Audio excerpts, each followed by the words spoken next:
you a woman in medicine feeling overwhelmed and disconnected from the personal fulfillment that you desire? You're in the right place. Join Doctors Joanne and Erin as they rewrite the rules for women in medicine. Let's begin.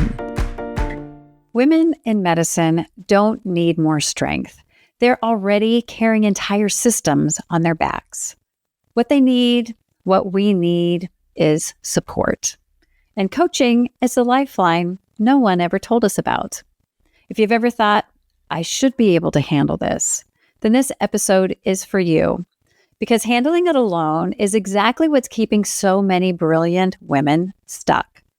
And once women physicians finally allow themselves true support, everything changes. Their energy, confidence, clarity, their entire lives. Joanne, I can't wait to interview you on this topic about having strength versus having support. And I would love to hear your perspective of why women physicians need more support. Thank you, Erin. And this is what most people never say. Because as women in medicine, we're raised, we're trained, conditioned, programmed already to be strong, capable, independent. We're not supposed to complain. We're resourceful. It's that resiliency that can even go against us. We are the fixers, the caretakers, the responsible ones, and we believe that we can just do it all. And frequently, actually, we do. And when we hear those messages of be strong, stand up, fight for your rights, which are all very important messages, if we are not careful, what we hear is stay stuck in those patterns of go, go, go, work, work, work, do more. And those are the things that get us off balance, out of our sense of fulfillment, not present, not connecting well with ourselves and others. And that strength that can help us in one area can eventually become a cage and keep you away from other things that you really want.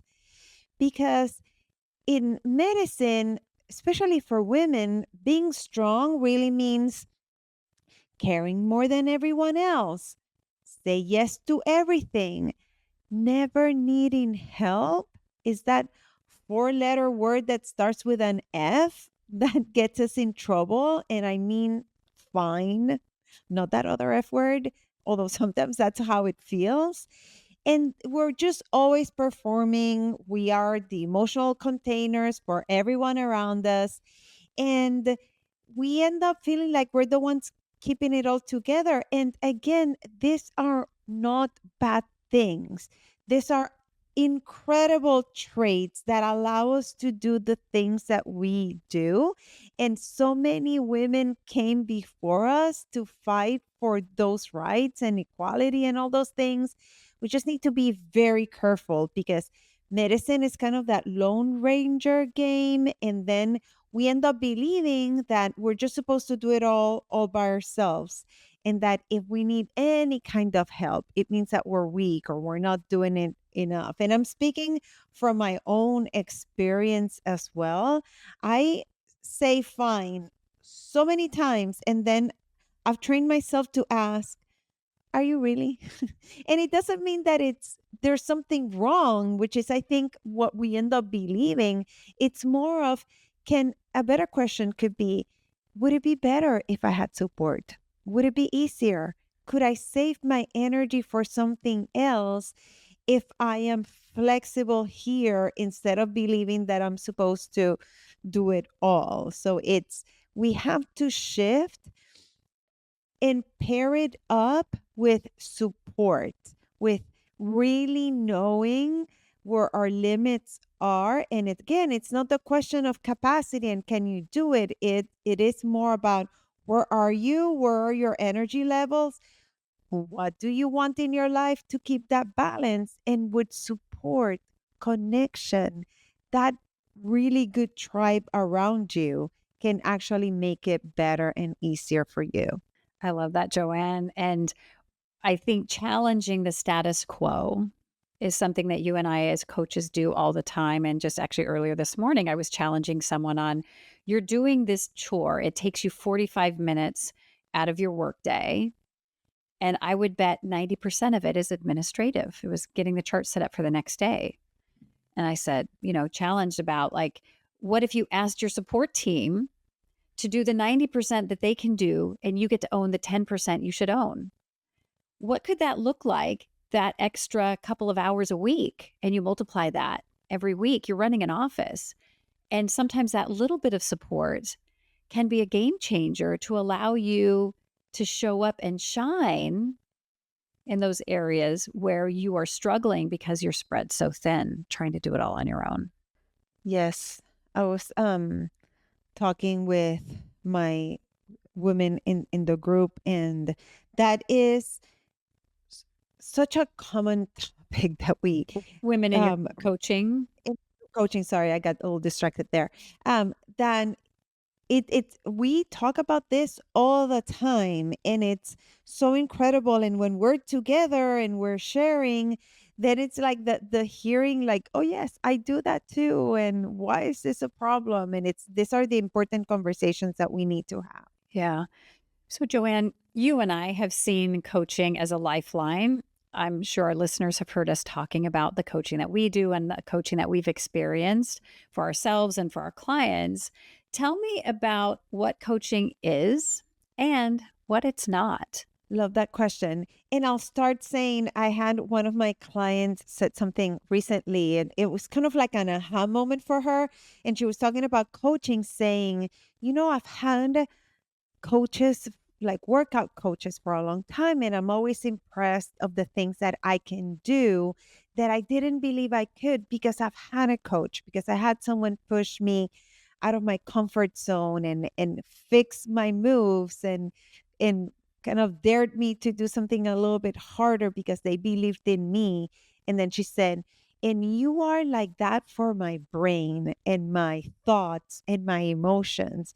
Like, you allow me to see things more clearly, to think about other options. And it's like my brain is more flexible and stronger now. Like, I have different thoughts and different emotions because I have a coach.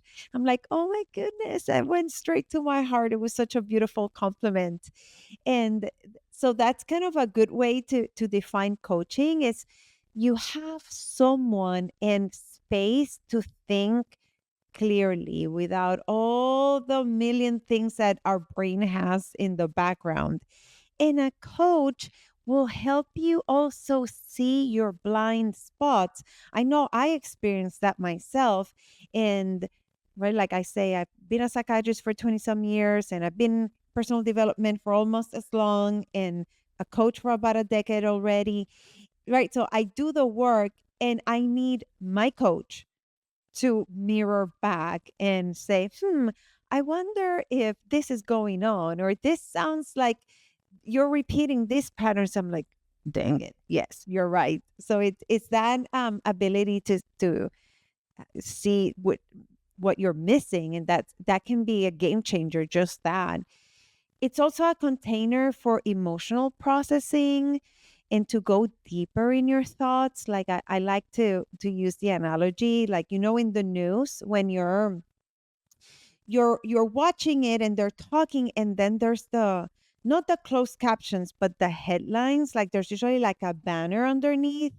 And I asked that question of, like, what is that banner underneath? What is that background thought that keeps on repeating, like the headline of all your stories, of everything that's going on? And it's good to have the space to really listen to those deeper questions and give yourself permission to find the answers with a person that you trust, and it's a safe place. So in life, it's, even if we are self-coaching, it's easier to just let our brain distract us from someone else.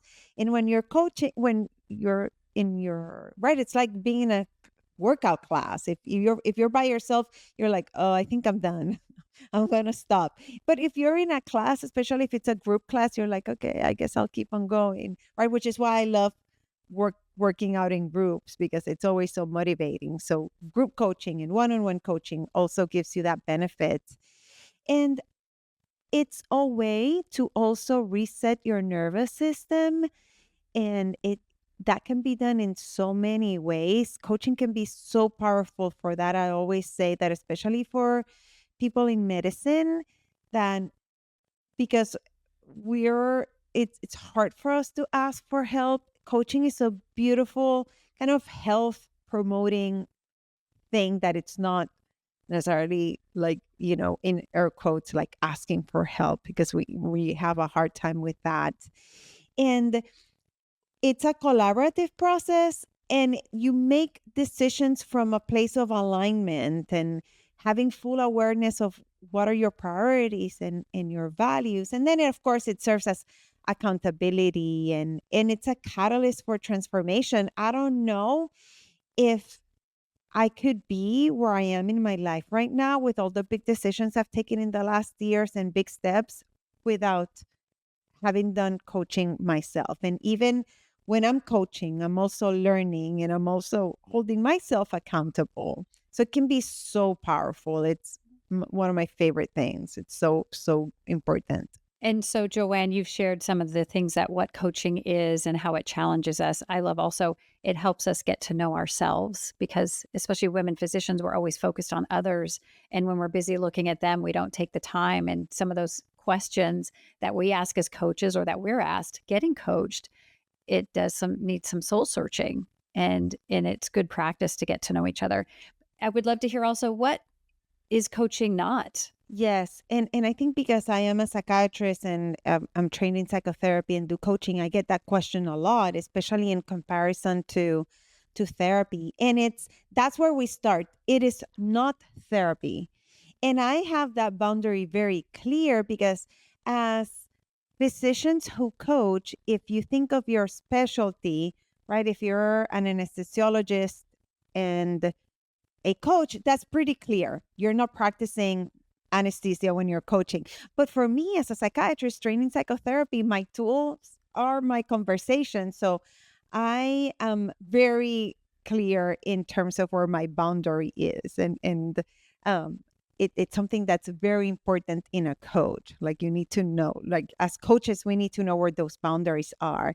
And even though a lot of the tools in coaching actually come from psychotherapy and a lot of those theories, it's not meant to diagnose, it's not meant to treat any kind of mental illness, even though it can be supportive, and it's not meant to be digging into trauma or anything like that. We're not here to fix a problem or to tell you what to do or to even be a mentor or a cheerleader. We are here to be, again, reflective, and we're also, it's more present and future focused instead of more symptomatic or past focused like psychotherapy and psychiatry can be. We are more focused in terms of goals and achievement outcomes, and I don't mean necessarily work. Your outcome could be what you desire to be more peaceful or have more fulfillment. And we'll do that with a lot more clarity, momentum, and the identity shift and expansion that is required to get to those desired outcomes, which is so key in coaching. That's one of my favorite parts of the work I do in coaching, is to help with that identity shift and beliefs that you need to really get to that place that you're going. And in talking about that, then we also talk about habits and mindset. And then we translate that into action. Was in a call, actually, in one of the group coachings that I participate in.